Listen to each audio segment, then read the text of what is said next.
মণিপুর গ্রামের রঘুবীর তার ৮ বছরের মেয়ে কাব্যাকে নিয়ে থাকত। স্ত্রী মারা যাওয়ার পর সে লোভী নারী পদ্মাকে বিয়ে করল, যে তার সাথে করে ১০ বছরের ছেলে নিয়ে এসেছে। আজ আমাদের বিয়ের প্রথম রাত। পদ্মা, আমাদের এখানে অর্থ সম্পত্তির কোনো অভাব নেই। আমি তোমাকে তাই বিয়ে করিনি। আমি তোমাকে বিয়ে করেছি যেন আমার মেয়ে কাব্যের কখনো মায়ের অভাব না হয়। সে মাত্র ৮ বছরের, তাকে সবসময় মায়ের ভালোবাসা দেবে তুমি, এটাই আমি চাই। আপনি যখন আমার ১০ বছরের ছেলেকে মেনে নিতে পেরেছেন, তাহলে আমি কেন পারব না? আমি তাকে অনেক ভালোবাসব এবং তাকে কখনোই মায়ের অভাব বুঝতে দেব না। হে পদ্মা, আমি তোমার কাছ থেকে ঠিক এই কথাটাই শুনতে চেয়েছিলাম। যাক, এবার তাহলে আমি নিশ্চিন্তে থাকতে পারি, কি বলো? বাবা, আর কয়েকদিনের কথা, খুব তাড়াতাড়ি তোমার কাছে সবকিছু হবে। এই সব সম্পত্তি যা কিছু আছে সব তোমার হবে। আমি সব তোমার নামে করিয়ে দেব। এর জন্য আমাকে যা করতে হোক আমি করব।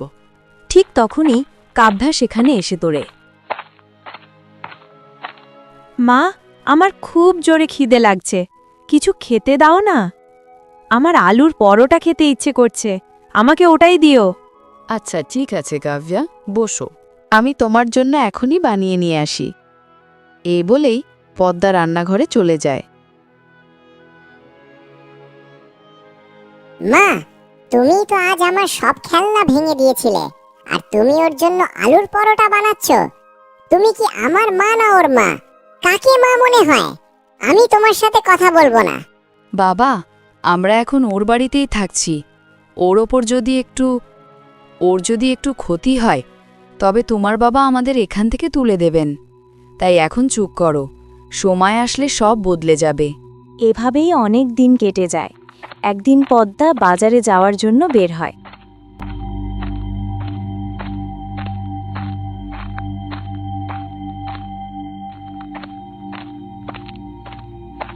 যাওয়ার পথে পদ্মা দেখে দুটি মহিলা তাদের গ্রামের জঙ্গলের ব্যাপারে কিছু গোপন কথা বলছে। শুনেছ, জঙ্গলে একটা তান্ত্রিক এসেছে, অনেক তন্ত্রবিদ্যা করে। কেমন জানি কবে কার ক্ষতি করে ফেলবে কেউ জানে না। যারা ওই জঙ্গলে যায় কেউ আর ফিরতেও দেখে না। হ্যাঁ, আরও শুনেছি ওটা খুবই বিপজ্জনক। যার ওপর ওর নজর পড়ে সে বাঁচে না, চাই মানুষ হোক বা পশু, ওর কাছে বলি চড়ানোই পড়ে। আমি তো শুনেছি ও একটা কন্যার বলি দিয়েছে এবং আবার আরেক কন্যাকে বলি দেওয়ার কথা বলছে। এইসব কথা পদ্মা মনোযোগ দিয়ে শুনল। মেঘ গেল, মেঘ মিলল। হঠাৎ তার মাথায় এক কৌশল ঢুকল। কাব্যাকে পথ থেকে সরিয়ে দেওয়ার উপায় মিলেছে। এভাবেই সে দ্রুত করে বাজারে চলে যায় আর তার কাজ সেরে বাড়ির উদ্দেশ্যে রওনা দেয়।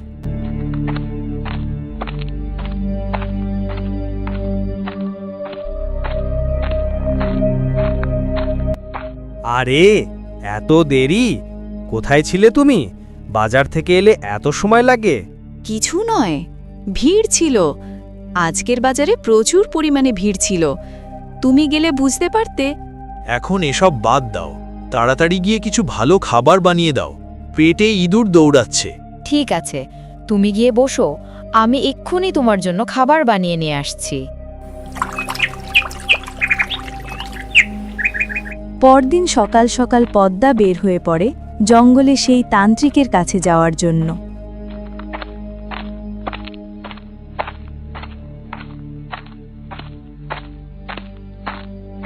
হাও পদ্মা, হে, আমি জানি তুমি আমার কাছে অবশ্যই এসেছো। হ্যাঁ মহারাজ, আপনি ঠিকই ধরেছেন, কিন্তু আপনি কি করে জানলেন? কারণ তোমার মনটা যে লালস্যে ভরা তা শুধু আমিই পূরণ করতে পারি। মহারাজ, আমি চাই যে আমার ছেলে অমন রঘুবীরের সমস্ত সম্পত্তির একমাত্র মালিক হয়ে উঠুক, কিন্তু তার মেয়ে কাব্যা আমাদের পথের সবচেয়ে বড় বিঘ্ন। আপনি তাকে আমাদের পথে সরিয়ে দিন। ঠিক আছে, তার কুণ্ডলী দেখা। আমার কাছে কুণ্ডলী নেই, কিন্তু তার বয়স ৮ বছর ২ মাস। নাম কাব্যা। সে রঘুবীরের প্রথম সন্তান, মা মারা গেছেন। এই মেয়ে সাধারণ নয়, তার ভাগ্যে ব্যাপক ধন সম্পদ এবং একটি গোপন রহস্য লুকিয়ে আছে। আমি সরাসরি তাকে হত্যা করতে পারবো না। মহারাজ, আপনার কাছে নিশ্চয়ই কোনো উপায় আছে, কিছু উপায় বলুন। এটি জীবিত থাকলে তোমার ছেলে কখনোই সম্পত্তির মালিক হতে পারবে না। তা কঠিন কিন্তু অসম্ভব নয়। জঙ্গলের দক্ষিণে একটি অভিশপ্ত গুহা আছে, তাকে সেখানে ফেলে দাও। গুহার শক্তিই তার অবসান ঘটাবে। তান্ত্রিকের সাথে কথাবার্তা শেষ করে পদ্মা বাড়ির উদ্দেশ্যে রওনা দেয়। পরদিন সকালে পদ্মা কাব্যাকে গুহার ভিতরে নেওয়ার জন্য চল চাতুরি করতে থাকে। শোন কাব্যা, আজকে তুমি আর আমি একটি মন্দিরে দর্শন করতে যাব। তোমার বাবার জন্য আমি মানত করেছি। বাবা কি এই ব্যাপারে জানে? আমি বাবাকে জানানো ছাড়া দূরে কোথাও যেতে পারবো না। হে কাব্যা, আমি আগে থেকেই তোমার বাবাকে সবকিছু বলে রেখেছি। এখন চলো, আমার সাথে দেরি হয়ে যাচ্ছে। তারপর পদ্মা কাব্যাকে নিয়ে বের হয়ে পড়ে সেই গুহাতে নেওয়ার জন্য।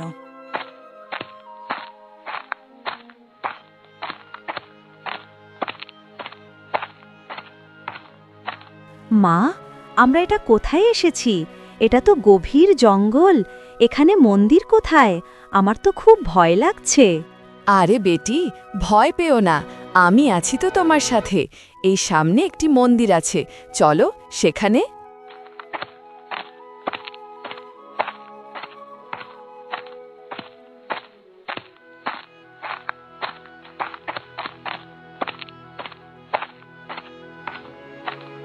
পদ্মা কাব্যাকে নিয়ে একটি গুহার সামনে গিয়ে উপস্থিত হয়। বেটা দেখো, সামনে এই গুহা দেখতে পাচ্ছ? এর ভেতরে শুধু বাচ্চারা যায় আর মাতারানী তাদের দর্শন দেন। তাই তুমি ভেতরে ঢোকো এবং প্রণাম করে এসে যাও। আমি এখানেই বাইরে দাঁড়িয়ে রইব। মা, আমার ভয় লাগছে, আমি একা যাব না। তুমি আমার সাথে আসো না মা। এখন দেখো বেটা, যদি বয়স্কদের ভেতরে যেতে দেওয়া হতো তবে আমি অবশ্যই তোমার সাথে যেতাম। আমি তোমাকে অনেক ভালোবাসি, কিন্তু এটা মায়ের নিয়ম যে কেবলমাত্র বাচ্চারাই একা ভেতরে যাবে। ঠিক আছে মা, আমি যাচ্ছি। তুমি কিন্তু এখানেই থাকবে, এখান থেকে কোথাও যাবে না। এটা বলে কাব্যা গুহার ভিতরে চলে যায়। এখন আমাকে এখান থেকে দ্রুত চলে যেতে হবে। এই জঙ্গলে যেই গিয়েছে কখনো ফিরে আসেনি এবং সে এখন আর ফিরে আসবে না। এরপর পদ্মা তাড়াতাড়ি করে সেখান থেকে চলে আসে। আরে, এখানে তো ঈশ্বরের কোনো মূর্তিই নেই। আমি কোথায় চলে এসেছি? আমি ফিরে যাব, আমাকে এখান থেকে বেরিয়ে যেতে হবে। মা, মা, তুমি কোথায়? কাব্যা চারপাশে তাকায়, কিন্তু কোনো লোক নেই। তখন সামনে একটি পাথরের মূর্তি দেখা যায়। এই ধরনের মূর্তি কি? কাব্যা ভাবতে থাকে।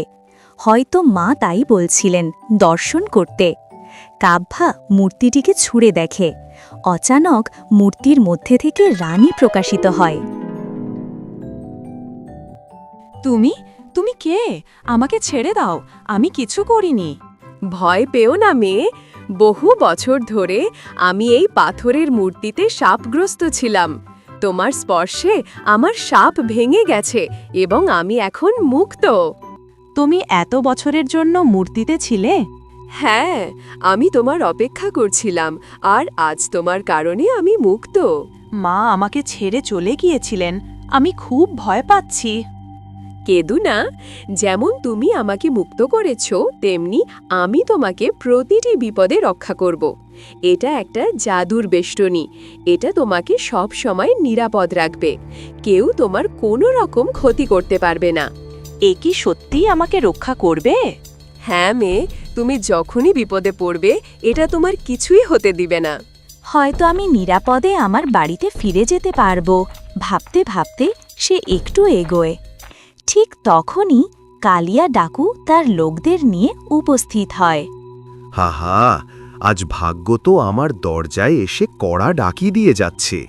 একটা ছোট মেয়ে, উপরন্তু চেহারা আচরণ থেকে স্পষ্ট ভালো পরিবারের। আমরা ওকে অপহরণ করে বিক্রি করে দেব, তবেই তো অনেক সোনা দানা এবং টাকা পাব। মালিক, আপনি ঠিক বলছেন। ওর জামাকাপড় আর চেহারা দেখে তো বোঝাই যাচ্ছে ওর বাড়িও অনেক ধনী হবে। আমরা যদি ওকে মুক্তিযোদ্ধার পরিবর্তে মুক্তিপণ নিলাম, বছরে বছর ধরে চুরি ডাকাতি চালাতে হবে না। আমি তোমার সাথে যেতে চাই না, আমাকে ছেড়ে দাও, আমাকে ছেড়ে দাও। কাব্বা কেঁদে চিৎকার করে বলে, আরে কিভাবে তোমাকে ছেড়ে দেব? তুমি তো আমার জন্য সোনার ডিম দেওয়া মুরগির মতো। যদি তোমাকে বিক্রি করে দিই, আমি রাজাও হয়ে যাব। এই ছোটখাটো ডাকাতিতে আমাদের চালানো যাবে না। এখন কিছু বড় করার সময় এসে গেছে। না, আমাকে ছেড়ে দাও, আমি তোমার কোনো ক্ষতি করিনি। এরপর ডাকাতরা যখন কাব্বাকে ধরতে আসে তখন একটি অদৃশ্য শক্তি এসে তাদের আটকে দেয়। আরে কি ব্যাপার, আমি নিজের জায়গা থেকে নড়তে পারছি না কেন? ওস্তাদ, আমিও তো নড়তে পারছি না। আমার মনে হয় এই মেয়ে কোনো সাধারণ মেয়ে নয়।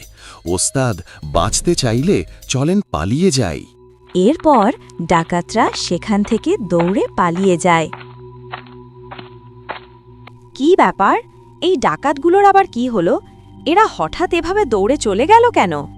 অন্যদিকে রঘুবীর তার মেয়েকে সকাল থেকে দেখতে পাচ্ছে না, তাই তার স্ত্রীকে ডেকে জিজ্ঞেস করে, পদ্মা কাব্বা কোথায়?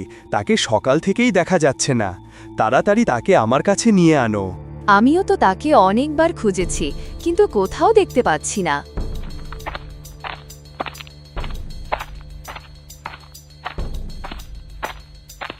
বাবা, বাবা, আমি কাব্বাকে দেখেছি। সে জঙ্গলের দিকে যাচ্ছিল। সে একা ছিল। হে ঈশ্বর, আমার মেয়ের রক্ষা করো। হে হারিয়া বীরজু, তাড়াতাড়ি চলে এসো, খুঁজে বের করো আমার মেয়েটি কোথায় আছে। ওর কিছুই হবে না, তোমাকে মাটি উল্টালেই হবে বা আকাশ খুঁড়ে দেখতেই হবে।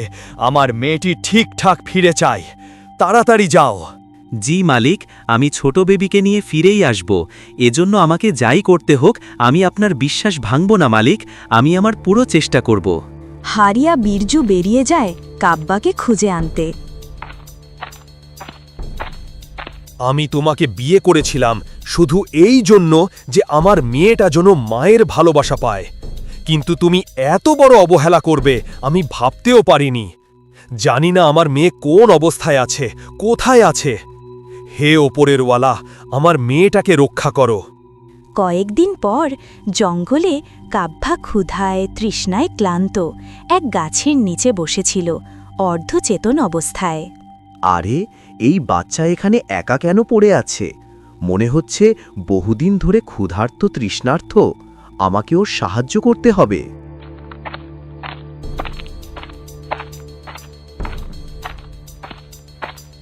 বেটি, তুমি কে? এখানে কি করছো? আমাকে আমার কিছুই মনে নেই।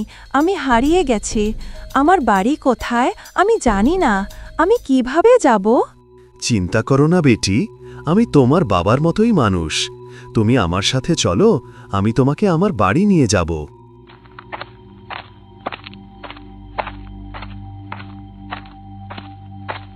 সে কাব্বাকে তুলে নিজের কুঁড়ে ঘরে নিয়ে আসে।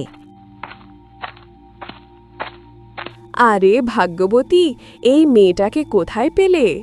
জঙ্গলে গাছের নিচে বসেছিল। ক্ষুধার্ত তৃষ্ণার্ত ছিল, কিছুই বলতে পারছিল না। তাই ভাবলাম ওকে সঙ্গে নিয়ে আসি। ভালো করেছ। যেহেতু আমাদের কোনো সন্তান নেই, আমাদেরও একটি মেয়ে ছিল যে বহু বছর আগে আমাদের ছেড়ে চলে গেছে, কিন্তু জানি না কেন এই মেয়েটাকে দেখে মনে হচ্ছে যেন সে আমাদেরই সন্তান। হ্যাঁ ভাগ্যবতী, এখন থেকে এই মেয়েটাই আমাদের সাথে থাকবে। কাব্বা তাদেরই মা বাবা হিসেবে মেনে নেয় এবং চোখের পলকে 10 বছর কেটে যায়। আর কাব্বার বয়স হয়ে যায় 18 বছর। সে দেখতেও খুব সুন্দর হয়েছে।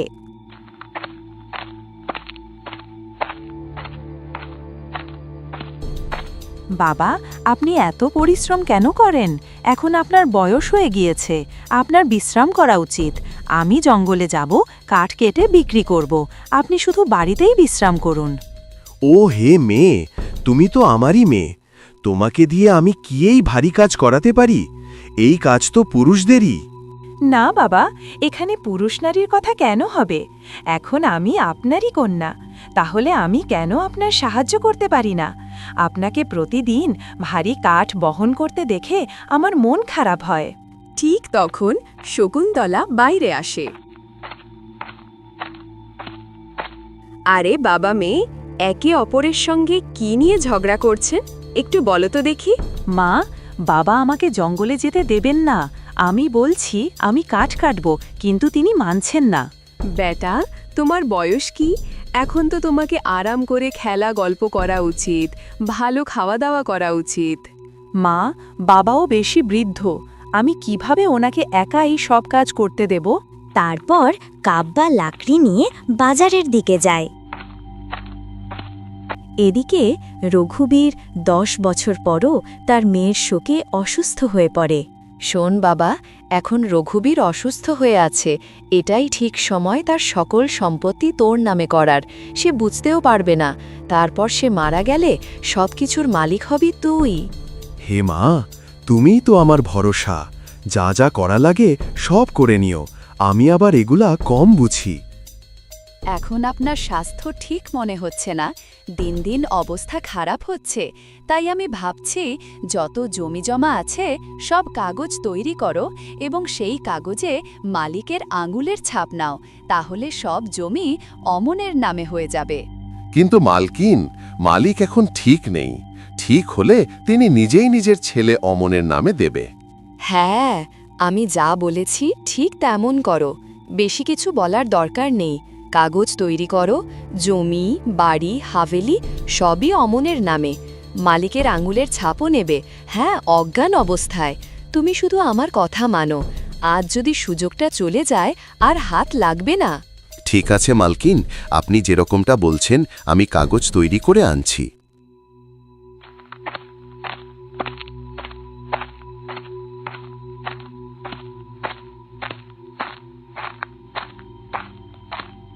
কাকা, একদম শুকনো লাকড়ি, চুলায় দিলেই জ্বলে উঠবে। নিয়ে নিন, কম দামে দিয়ে দিব। না মা, আমি লাকড়ি নিব না। লাকড়ি নেবেন না তো? আমার দিকে এভাবে চোখ বড় করে তাকিয়ে আছেন কেন? তোমাকে কেমন যেন চেনা চেনা লাগছে, আমার বোনের চেহারার মতো। আচ্ছা, তুমি কি রঘুবীরের মেয়ে? তার সাথে তো আমার বোনের বিবাহ হয়েছিল। না, আমি কোনো রঘুবীর নামে কাউকে চিনি না। আপনার কোথাও ভুল হচ্ছে, আমি এক গরিব কাঠুরিয়ার মেয়ে। তারপর লোক দুটি সেখান থেকে চলে যায়। কিছুক্ষণ পর সেখানে ওই দুষ্টু তান্ত্রিকের আবির্ভাব ঘটে। আহা আহা, এটাই সেই মেয়ে যার কুণ্ডলিতে অদ্ভুত শক্তি লুকিয়ে আছে। রাজকন্যার দেওয়ার শক্তি পেলে আমি সারা বিশ্বে সবচেয়ে শক্তিশালী হয়ে উঠব। আজ না হলে কখনো হবে না। আমাকে ওকে প্রাণে হারাতে হবে, আর তার শক্তি ও কঙ্গনি আমারই লাগবে। কাকা, একদম শুকনো লাকড়ি, চুলায় দিলেই জ্বলে উঠবে। নিয়ে নিন, কম দামে দিয়ে দিব।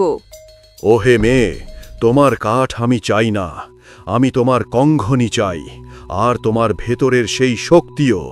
আমি সেটা বের করে নিজে অজেয় করে তুলব। আর যদি তুমি মান না করো, তো আমি এখানেই এখনই তোমাকে শেষ করে দেব। না, আমাকে মেরো না, আমি তো তোমার কিছু করিনি। যদি আমার কিছু হয়ে যায় তো আমার বৃদ্ধ মা বাবা কি করবে? তাদের একমাত্র ভরসা আমি। তোমার বৃদ্ধ মা বাবারা তো তোমার প্রকৃত পিতার কথাও জানে না। তুমি রঘুবীর সিংহের প্রকৃত কন্যা, আর যে মহিলার কাছে তুমি আছো সে কেবল তোমার প্রাণ বাঁচিয়েছিল। সে তোমাকে লালন পালন করেছে, কিন্তু তুমি আসলে এই হাবেলির রাজকন্যা। সত্য বলো, তুমি কি এই সব জানো না? হ্যাঁ, আমার সব কিছু মনে আছে। আমার পিতা রঘুবীর সিংহ আর আমার সৎ মা, তিনি আমাকে ইচ্ছাকৃতভাবে সেই অন্ধকার গুহায় ফেলে দিয়েছিলেন যাতে আমি সেখানে মরি, কিন্তু আমি বেঁচে গেছি। তাহলে তুমি কেন তোমার বাড়িতে ফিরে যাচ্ছ না? কারণ আমি তার কাছে যেতে চাই না। যে নারী আমাকে মারবার চেষ্টা করেছে সে আমার সৎ মা, আর আমি আর কখনো তার চোখে মুখ দেখতে চাই না। তো ঠিক আছে, তোমার শেষ নিঃশ্বাস এখন আমার হাতে, কিয়েকক্ষণ এলে আমি এখনই তোমাকে শেষ করে দেব। তারপর তান্ত্রিক যখন কাব্যাকে মারতে অগ্রসর হয় তখন একটি অদৃশ্য শক্তি তাকে আটকে দেয়। এরপর তান্ত্রিক ভয়ে দ্রুত সেখান থেকে পালিয়ে যায়। আর এসব কিছু গাছের নিচে দাঁড়িয়ে শুনছিল রঘুবীরের কাজের লোক। মালিক, মালিক, অবিশ্বাস্য খবর আনেছি। আপনার মন ঘুরে যাবে মালিক। এখন এর চেয়ে বড় দুর্যোগ আর কি হতে পারে? আমার মেয়ে চলে গেছে, স্ত্রী চলে গেছে, আমি নিজেই অসুস্থ। এখন আমার কাছে আর কি রয়ে গেছে? মালিক, মালিক, আপনার মেয়ে কাব্যা বেঁচে আছে। আমি নিজ চোখে দেখেছি। মেলায় সে কাঠ বিক্রি করছিল এবং এক তান্ত্রিক ওকে মারতে এসেছিল, কিন্তু তার কংসন থেকে এমন আলোর ঝলক পড়লে তান্ত্রিক ভয়ে পালিয়ে গেল। তুমি কি সত্য বলছো? তাহলে ওকে এখানে নিয়ে এসো। চলো, আমাকে ওর কাছে নিয়ে চলো। ততক্ষণে পদ্মা এসব শুনে ফেলেছে। অমন ছেলে, এখনই আমাদের হাভেলি ছেড়ে পালাতে হবে। কাব্যা বেঁচে আছে এবং হরিয়া ওকে দেখেছে। যদি তোমার পিতাকে খবর দেয়, তারা আমাদের বাঁচতে দেবে না।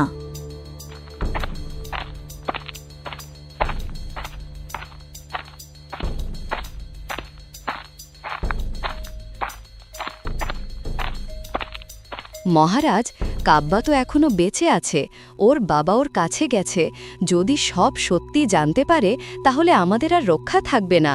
তাহলে শেষ পর্যন্ত তুমিও এসে গেছো। আমি তো অনেক দিন থেকেই তোমার আগমনই অপেক্ষা করছিলাম। আমি কাব্যাকে মেরে ফেলতেই এসেছিলাম, কিন্তু তার ভেতর এমন এক অদৃশ্য শক্তি আছে যা তাকে রক্ষা করে যাচ্ছে। আমি পরাস্ত হয়ে ফিরে এসেছি। বাবা, এখন আপনি আমাদের সাহায্য করবেন। তার স্মৃতি মুছে দিন, যেন সে আমাদের চিনতে না পারে। আর তুমি ঠিক বলেছ, তিনিও আমাকে অপমান করেছেন। সবার সামনে আমার মর্যাদা লজ্জিত করেছে। আমি এখনই তার সব স্মৃতি মুছে দেব।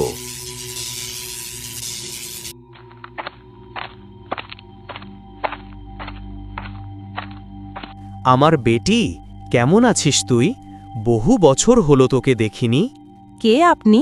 আর আমাকে বেটি বলছেন কেন? আমার বাবা তো একজন গরিব কাঠুরিয়া। আমি তোর জন্মদাতা পিতা রঘুবীর। ছোটবেলায় তুই হারিয়ে গিয়েছিলি। না, আমি আপনাকে চিনি না। আমার পথ থেকে সরে দাঁড়ান বলছি। আমার বাবা দেখলে অনেক রাগ করবে।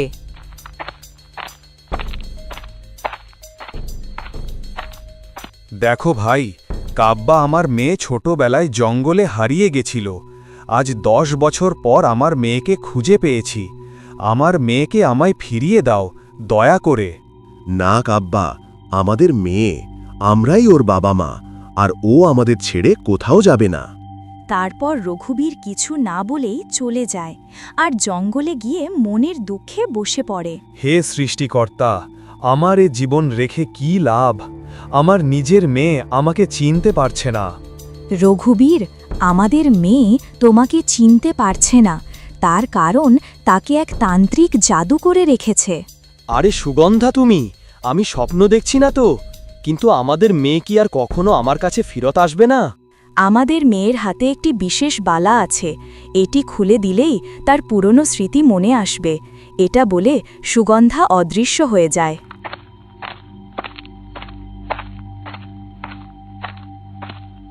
এরপর রঘুবীর আবার কাঠুরিয়ার বাড়িতে চলে যায়।